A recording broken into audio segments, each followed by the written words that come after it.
Ever wondered what really goes on in the life of a health and fitness coach? Let's take a deep dive into the completely uncut version of what motivates our team to do what they do. Welcome to Behind the Drive.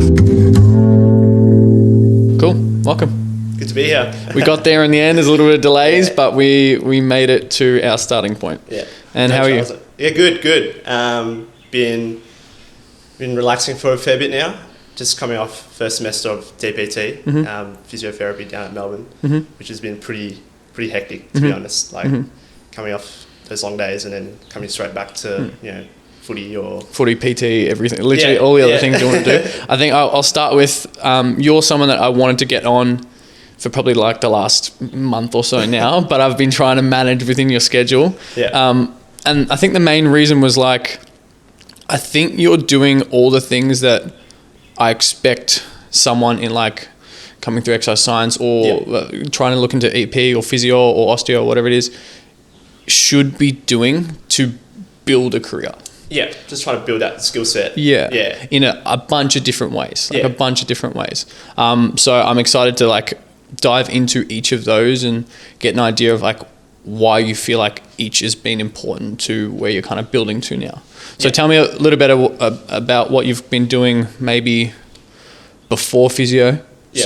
Maybe start of uni or even go before that. Like, why did you pick exercise science? Yeah, it's a pretty interesting story. I had to think about it last couple of days. Like, I think the first time I ever thought about exercise science as a career was probably in like late high school.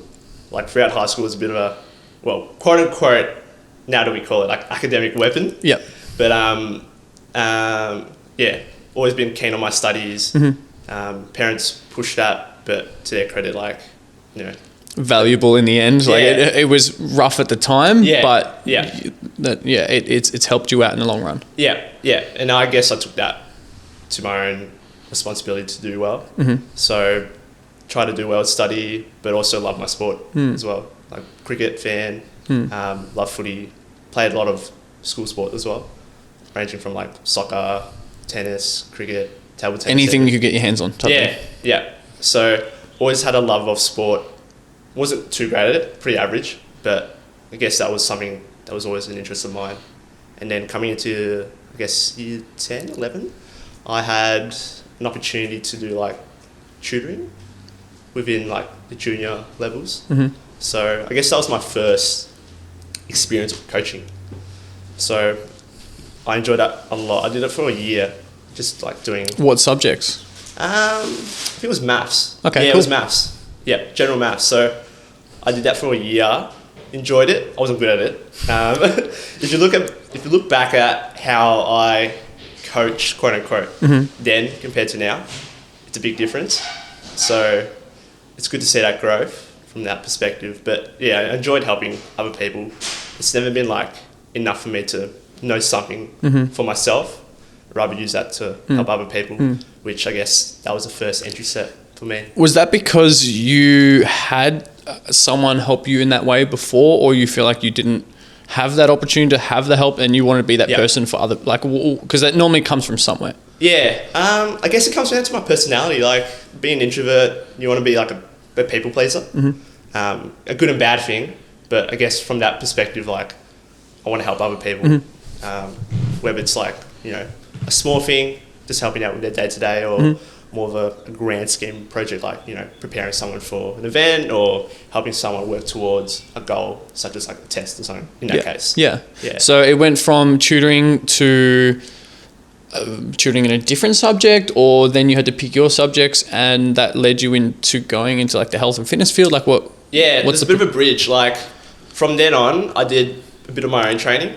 Like I think the first time I was ever coached was by my brother. Cool. So looking back on it, that was probably the first time I had direct exposure within the health and fitness scene. I think it was year 11 that I started properly training. What were you doing? Pinnacle of home fitness. So have you heard of Scooby? Why? Scooby. Yeah, why have I heard of that? Yeah, maybe. Yeah, I think he was like a really big name for people training at home. Okay. So get going. Yeah, we've cleared Scooby out. Yeah. Yeah, so my brother went through his program, like home gym, home setup and everything. Went through that, did really well, and then I was like, oh, might as well tag along. So he took me under his wing. So did that for a year, and looking back on it, I hated it. What were you doing? What was it? Was it bodybuilding style? Was it jumps, lifting? Yeah. What was it? No, it's typical like bodybuilding, moving things up and down, trying to shift as much tin as you could. Not that I lifted that much back then.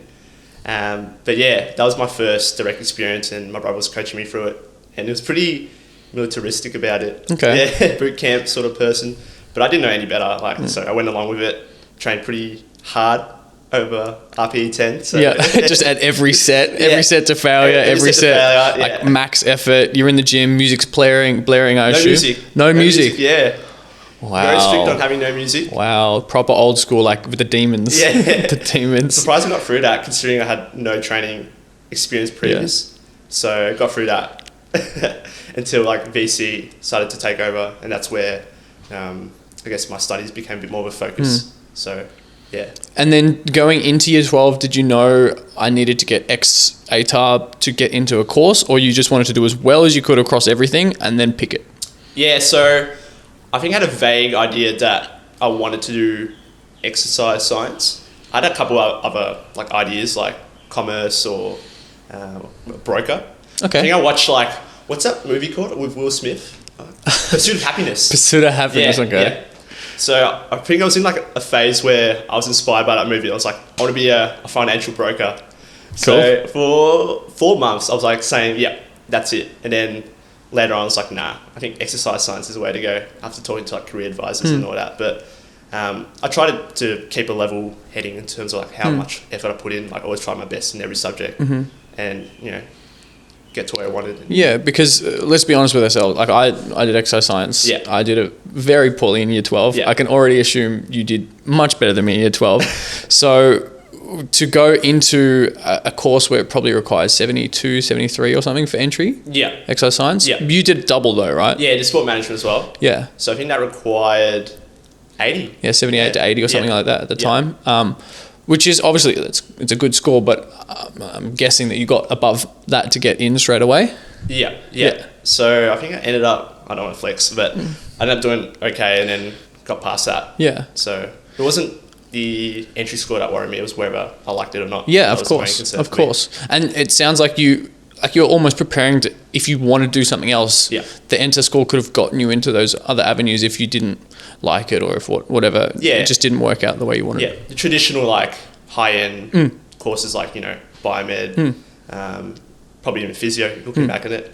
But my parents were pretty good about it. Cool. Like they weren't the typical, I'm Asian stereotype. Yeah, for those not watching on the video. Yeah, so they weren't like the typical Asian stereotype, like pushing into doctor, lawyer, dentist, whatever. So they were pretty cruisy about it. Yeah. So I had that freedom of choosing what I wanted to do, which was really good. Yeah, exercise science. And did you have an idea of physio before exercise science? No. Cool. Okay. Didn't know what physios were. Awesome. Okay. Yeah. Interesting. So you just had the training thing, and then you're like, I want to learn about training. Yeah. I guess like sport as well. Love sport. Didn't know what I could do with exercise science. I just knew that I love sport, staying active. So do what you love. Yeah, and learning sounds like something that's not come naturally to you, but you worked at a skill and you were good at learning as well. Yeah, I'd say I'm a hard worker. Yeah. I wouldn't say I'm a great learner though. Like I feel like my methods aren't really, like it's very rote learning back in high school anyways. So I think that's had to come over time. But yeah, the hard working, the ethics part of it is still something that I keep nowadays. Yeah, and then talk to me about work then. Talk to me about work. Like what was the pathway once you started exercise science? Yeah. Like where did you go from there? Because you've done a few things so far. Yeah. Where was each little stepping stone along the way? Yeah, right. So I think 2019, 2020 were pretty quiet. You go through that phase where post high school blues, I called it. Yeah. Like coming off that high and then you're in uni, and I needed that push from teachers and that to do well. Whereas here at uni was pretty lackluster in terms of that. Like first year uni, the supervisors, the like lecturers, they don't. It's not that they don't care, but it's not their job to push you in that sense, right? Yeah. Like it's meant to be either sink or swim. Like you're going to do this on your own, and you're going to get good marks, or you're just going to bum out because that's not the type of people we want. Yeah, exactly. So for the first 2 years, I was pretty, lackluster in terms of my effort I put in towards uni and all that. I still did all right, but I did push myself to go and seek experience. And I guess that didn't help because I didn't know what to do from a career point of view. Like, I didn't know what I liked in terms of exercise science. I knew I liked sport, but what about sport? Is it coaching, or is it doing S&C? Or is it the management side? Is it like working within a facility and their partnerships, their relationships? Is it setting up community guidelines? Is it like, exactly. There's so many things that exist in sport. Yeah, so I guess I was pretty lost in terms of what I wanted to do, and that didn't help with my drive to go and seek experiences. And I guess once COVID hit in 2020, that's where I started to get an idea for S&C.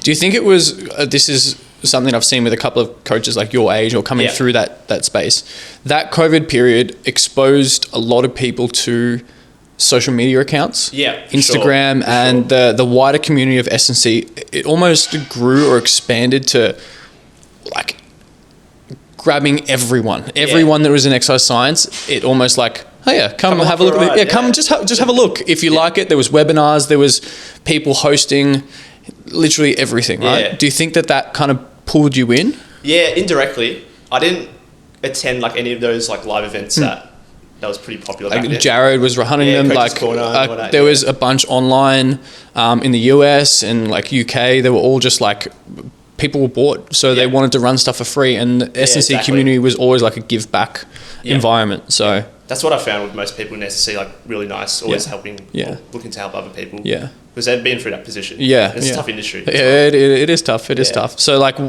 what did you do then? Like why did it bring you in? I guess coming back to why I started in the first place, the sporting aspect, I've always been like, into the science. I did chemistry, biology, that kind of stuff in high school. So big science nerd, if you put it. So always had a couple of sport. Perfect. So together, great combo. You get an inkling or a passion to see how you can improve performance and general fitness for an athlete or for a general person. So I guess that's where the inkling started to happen. And as I listened to it more and more, like with podcasts and just listening to other people within the industry, I think the first person that I listened to was Core Advantage. Same. Darren. Yeah. Same. Yeah. So that's where I had an idea of what S&C was like, what they do, what their day-to-day looks like. And that's where I guess it all started, really. And then work experience-wise, internships. Yeah. You've done a few, you've been East Rangers, you've got Get Going now. You've talk to me about where that developed and how that kind of followed on. Yeah, right. So obviously COVID 2020 meant that you couldn't really do much. So I did my own private coaching, pro bono for mates and that. So that was my first coaching experience within sports science. Looking back, horrible coach. I cringe at it. Yeah.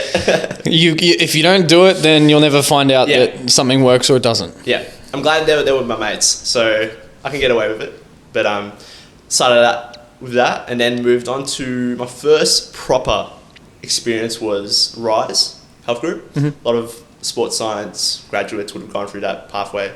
So basically working with a sport academy down at a college and then training their youth athletes from years 7 to 12. So that was my first real proper experience. Good place. Yeah. Very good place. Sink or swim. Yep. Sink or swim. Yep. Yeah. So I remember, I think Tom was my supervisor. First session, get in there, coach, which was for me amazing. Because again, having had that coaching experience before in hand, in person. So did that for one semester. Yeah, one semester until June. And then I went to Cricket Victoria 2021. Looking back on it, it was an okay experience. It was good to be exposed to that elite environment. But on the flip side, when you're in that elite environment, the impact factor, right? Yeah. Is that where you're more leading towards? You don't, as an intern, your influence is quite low. Yeah. And you're dealing with people really good at their sport, egos and that. So are they going to listen to an intern? Maybe not. So you're limited in that perspective, but nonetheless, it was a great exposure to be part of the environment and see how things work down there.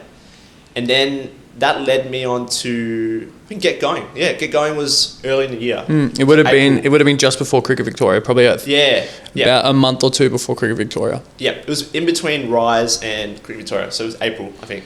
Yeah, so that's where you slid into my DMs. I did. In LinkedIn, I think. Yep. I was doing my Cert 3-4 then, just to get like a head start. I didn't want to wait until I finished undergrad because I had a couple more years left. So that's a big point. I think that's a massive thing to do. Yeah. Like and you were already going through it, and I saw the profile popped up. I always look through, and I'm like, okay, cool. Exercise science background, has done some placement at Rise, which means I know that you've had some exposure in coaching, whether it's paid or not. I don't care. And then you'd had already started Cert 3-4, and I'm like, sick. This guy's going to be ready in X amount of time. Yeah. Which means that you could get straight into coaching because you've got the theory background, you've got the understanding. It's just finding a setting, right? Yeah. Yeah. I guess that Rise is like that filter for you. It's a good little green. It's a green flag. It's a big green flag because I know the environment. I was there for 3 years, so I know the environment well. Yeah, for sure. And it gives me confidence to be like, even if they've at least put themselves out there because they don't have a choice. You can't hide. Yeah. It's very hard to hide there. Yeah.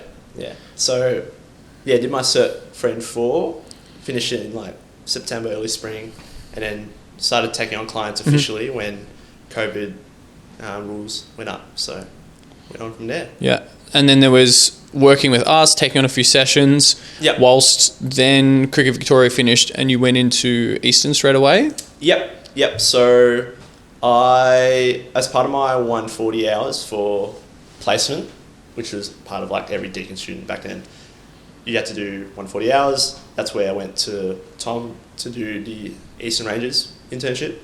So pretty much assistant S&C, did that for the whole season, 21-2022. Is that when, who's the head coach then? Travis Cloak? Travis Cloak dropped in, just a name drop there, just dropped into as the head coach after a reign of Boris and someone else, the Roeville coaches being there for I didn't know that. 6-7 years or something, a long time standing. And then Travis came in, so it was a little bit of a revamp in how it all worked. Big name coming in. A big name, massive name. I didn't know that. I think it was Travis's first or second year. Not too sure. He would have been fresh at the time. Obviously, he's got plenty of experience and knowledge, but the coaching side of things. Yeah, and it was a shift in the way that I guess Eastern Rangers and the NAB Cup system was kind of building, because then the facility started to get built, right? Project Gap? Or? Yeah, well, didn't they do a revamp of the training ground? I think so. The gym, yeah. Yeah, so we had a gym there. Yeah. Proper gym. Yeah. No more bigger than this whole Yeah, room. it's cozy. Yeah, so that means we can do proper S&C. Like you see clubs out there with limited equipment and that, and the most they get out of is bodyweight stuff. We love home PT, but maybe not for athletic populations. Yeah. At the point where they're going into a draft, like this exactly. is near elite. Like there's going to be 10 kids most likely that play AFL football from this group of 60. Yeah. So they need that exposure, which was good to have that resource available, and it helps with the interns as well. Coming in, they get to program, coach athletes through the different movements and all that, which was really handy for me. And again, great exposure to that elite environment. So. And was it just S&C stuff? Did you get GPS exposure? Did you get?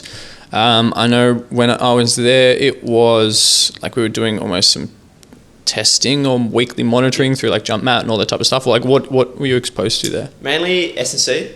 I didn't really do too much in terms of GPS, but now I'm trying to get a bit more into, now that I'm doing rehab there, just to see like Ks and high speed running and all understand the parameters, right? Like you don't have to sit behind a computer and watch it all the time, but like knowing loads and speeds and that type of stuff is helpful. Q's chronic, kind of stuff. Yeah. But yeah, so now that I've moved on to rehab, that's definitely become more of a focus. Just looking at loads and making sure we're not doing ridiculous amount too soon, too quickly, that sort of thing. Do you feel like you have a good grasp on? Maybe it's hard. Like, say you have an idea of the general loads of the team, and then maybe some specific players because they've hit a very high speed or they hit lots of speed distance meters, and then if they do get injured, you're like, I'm glad that I saw that data before, so I can kind of return them back to those loads. Like, is that how you've seen it develop, or like what? Yeah, like just trying to make sure that they're not going too quickly, as I mentioned before, especially high speed, where their shank and all that is getting exposed to a ridiculous amount of force. So, yeah, just keeping on top of that, having the numbers in place. But then again, like, how important are the numbers really? Like, everyone takes the adaptations quite differently. So differently. Like, some people can tolerate 2 kilometers of high speed meters, like 23, 21, 22. I don't know what zones you use, 22 or 18 plus for high speed? Yeah, high speed, high intensity running, as we call it. Yeah. 15 k's and above, which is quite low. Yeah, 15, that is low. Yeah. That is low. But that's part of the catapult system. Okay. Yeah, it's their default ones. Yeah, yeah, it's their default ones. Yeah, so that's what we base it off. But yeah, like, you get all delved into the numbers, but like, how much do you actually see in effect? Because everyone is different. Everyone takes it so differently. So you've got to balance it out. So your role there is what now? So I'm the rehab coordinator for the boys. So basically looking after all the injured athletes or boys in the under 19, under 18 squad, which has been quite an eye-opening experience. Like, coming into role, I thought, just S&C. You're an S&C in rehab, but it's much more than that. Like, you're working with physios, working triage, trying to work to get them back to playing, and also communicating with high-performance manager, coaching staff that want to know when's a player going to play. When are they ready? Yeah. We need to win this game, or like he's an important player. Yeah. He's about to get drafted if he doesn't play X amount of games. Yeah. The Essendon are looking at him, or Western Bulldogs are looking at him, right? Like that's a reality. Yeah, it's a lot of pressure. That's something I've realised, like, especially at the turn of the year, like that pressure of, this player might get drafted. I don't want to screw it up. So it's a good challenge. It's also quite a emotional challenge as well, because like these boys love footy. So when they get injured, they're pretty down. So having to manage that has also been quite a challenge, but something that I really enjoy as well. Yeah, it's their life a lot of the time. A lot of like these, and they've been grown up and they're doing, a lot of them as well. Is it still a big percentage are at Roeville?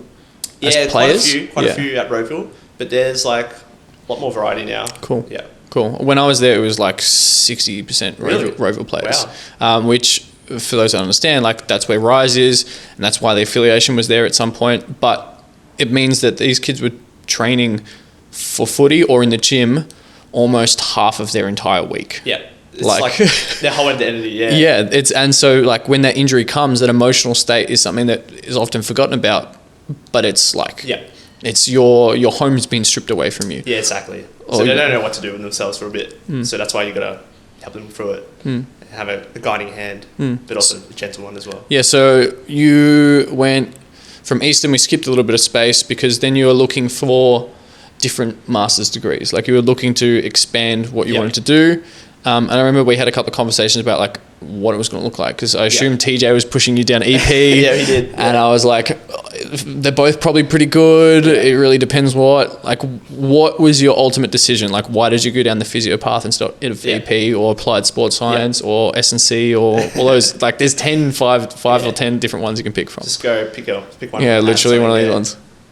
Anyone would work. But I think the main reason why, and it's not as complicated as it sounds, like, one, doing rehab, helping people get back to, I guess, quote unquote, full function is something that, brings me great joy. It's problem solving. Yeah, problem solving. Yeah. So I really enjoyed that aspect. So that's why I wanted to go down that rehab-y kind of space, like EP, physio. So those were the two main options. So next part was choosing between the two. And a couple of my mates, my two best mates from undergrad, both wanted to be physios. So like, I'm not going to be the odd one out. So I'm going to go physio. Well, like honestly, if it doesn't, because there are differences between the two. Yeah, for sure. But the differences probably aren't as big as the environment or the job that you're going to go pick. So if you went and picked a job in sport, or you went and picked a job in a clinic, or you picked a job in, it's the environment, the actual role that you're doing that is the biggest difference. So if there's no real difference between EP and physio in that like selection of degree, it doesn't really, you may as well flip a coin. Yeah, right? Exactly. So, and I guess that acute phase as well, being able to diagnose, again, problem solving. I love that part. So all in all, I think it was the right choice. And I'm still loving it. So. Cool. What was the first couple of months like? Of DBT? Yeah, balancing everything together. Yep. Initially, you come off like, and I knew this was going to happen, novelty effect. Like, you love everything. You love being a part of a new uni. I guess the prestigious nature of Melbourne Uni. The big fancy Melbourne Uni. Catching the train into the... Did you catch the train? You drove? Okay. Yeah, I drove pretty much all throughout the semester. Yeah. I didn't catch a train once at all. Yeah, but I drove... My mate works for Melbourne Boomers, so... You get parking? Free parking. Crazy. I take the train in. Funny enough, like, we used to walk from State Netball Centre all the way to Melbourne Uni. It's like half an hour? Yeah, half an hour, both ways, in the summer heat. So that wasn't ideal. Yeah, get your need up. Get your need up. That's what it is. Yeah, we could have taken the train, but I don't know. But drove all the way, and then just loved every minute of it. Like, new people, got a good bunch of mates down there now, which is really helpful. Like, it's the people that make the journey so special. Look, they keep you there. Like, as you said, the novelty of something new is always going to ignite something. Yeah. Plus, you've invested in the fact that you're going to a doctorate. Like, you're putting so much emphasis on this as a career. Yeah. But that can fade really quick if you don't have really good people around you. Yeah. So I knew that was going to happen. So having that group of mates and also enjoying what I actually do was really important to have that sustained motivation. I guess, like, towards the end when exams hit and having all those different commitments meant that was a bit tougher towards the end, but managed to get through. Now just relaxing and trying to rebuild. What does your week look like when you don't have a break from uni? Yeah. What does it look like with sessions, with your own stuff, trying to obviously kind of build social media presence and work on side projects with uni, and like, what does it normally look like for you? It's week by week. Like, I don't have like a set plan. Like, I just go with the flow. So, but yeah, Mondays or whenever we have Eastern training, I'll have uni, and then might fit in the session in the city. I have a couple of clients within this area here. Yeah. So I can do it then after uni, and then go straight to Eastern. Very convenient that they moved over here, wasn't it? Yeah, very convenient.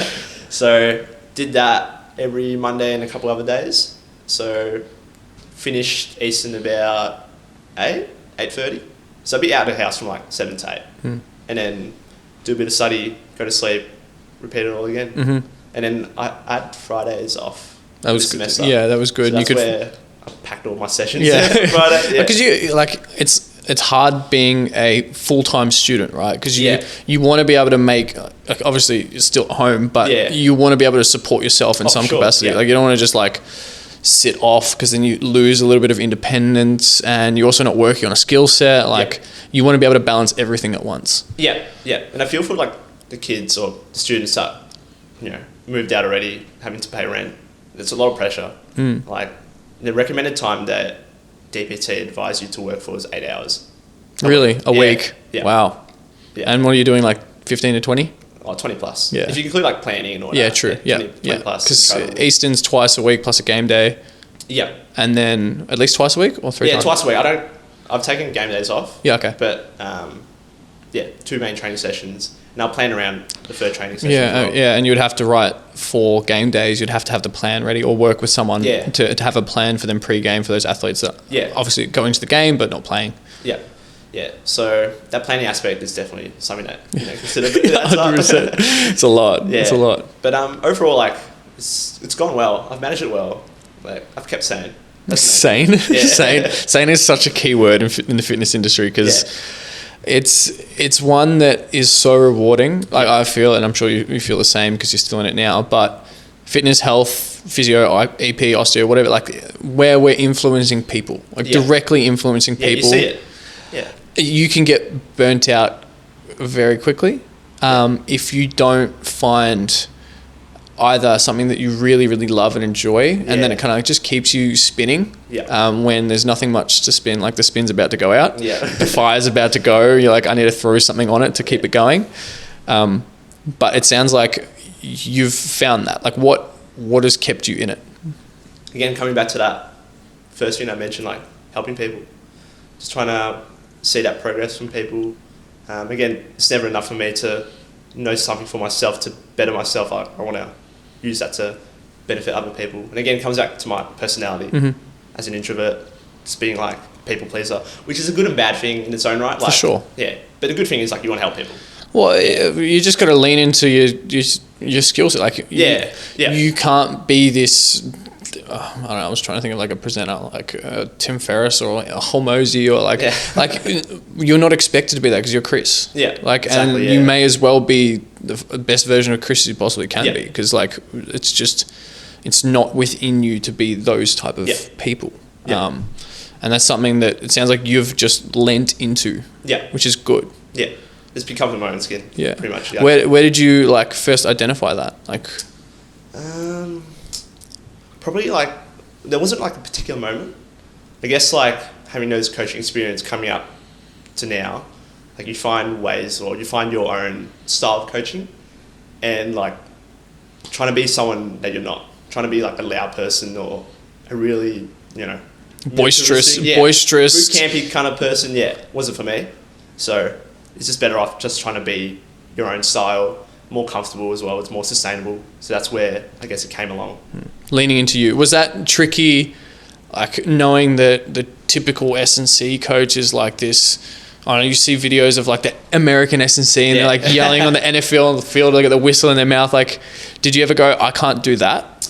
Yeah, there was periods where I was like, oh, is this the field that I want to go down? But seeing more people like myself in the industry like really gives you that confidence to be your own person and make your own path. And like, what other stuff have you been working on the side? Like whether it's reading, podcasts, like what has facilitated these like thought patterns for yourself? Couple of books. I read a couple of books in COVID, podcasts as well. I think the main book was Conscious Coaching. Yeah, that's a big one. Brett Bartholomew, big name. That's probably my first like S&C, if you want to call it. It's more coaching, but within that field, that's probably the first book that I read. And do you think that helps you learn other people or more identify yourself? A bit both. Like you see patterns as much as people are different to their own right. Yeah, there's patterns. Yeah. There's a reason that MBTI and DISC and 16 personality types, like these general categories, and same with, that's what conscious coaching is about. If anyone hasn't seen it or know what it is, it's just archetypes of people that show general traits. Yeah, and there's different subtypes that make people so unique, but the general archetype, as you mentioned, remains similar. So you can see like patterns of behavior and how people might react. So learning that was really useful, especially when working with people. Again, contextualizing every person, but yeah, having that understanding or brief understanding of that is really helpful. And then understand yourself as a coach. Yeah, for sure. Because like if you don't get how you operate, like are you really going to know how someone else is going to... Exactly, you got to know yourself first before you can influence other people. So yeah, that's the main part. And in terms of, I guess, what you're trying to do on the side and building up socials at the moment, like what is it that you're doing that for? Is it a presence? Is it so you can keep a scrapbook? Is it so you can be concise with your thoughts and your approach to training? What is it? Probably a combination of all the things that you mentioned there, like presence, I guess building a brand. Like S&C is all about the personal brand as much as it is like skill set, communication. There's a small industry as well, but the main thing, again, coming back to helping people.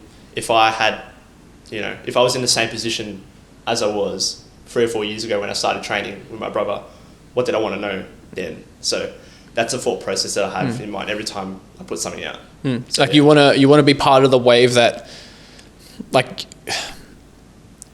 that shifts what the content that's being produced is. Like it's no longer just biceps, tricep stuff to max effort and just push-ups and this type of stuff. It's like, okay, there's a lot more science that can show us that there's a different aspects of training. And if we can create the best training process possible, wouldn't that be a better approach to creating the norm within like the health and fitness society? Is that like the thought process? Like if we can shift it all, clear out all the old boring stuff that you were doing maybe when you first started, and like have a new wave of better fitness content. Is that like keep training fresh? So that's the whole thing. Pretty much just trying to make things that are applicable for someone within their own environment, common like myths or common problems that they might encounter with their own training, whether that's general population or playing for sport or training for sport, So that guides my compass. And do you think it's been a combination of like yourself working with a coach? I know you did some cricket coaching for a while. Like has that helped at all? Like, Yeah, definitely. Like Stubbsy, Yeah. been really good. I've gone a bit radio silent. This is uni.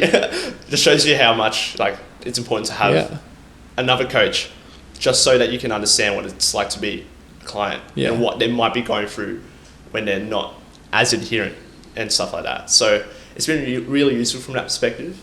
And yeah, just learning different processes and different systems in place. Mm-hmm. Cool. And so like, what do you feel is next for you? Obviously, you've still got a year? Got 2.5 years. 2.5 years. Yeah, I have got doctorate, so it's got to go for a little bit longer. Yeah.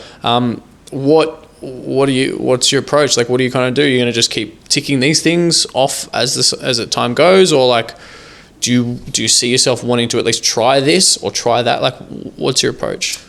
Look, it's... If you have one. Yeah. If I have one. Yeah. It's more for me like day by day, week by week. Like, as much as I am like a control freak at times, like with career stuff, I just go things off feeling and gut, to be honest. Like, all the decisions that I made in terms of like where I want to go, what I want to do, and what PD should I get is all based on feeling.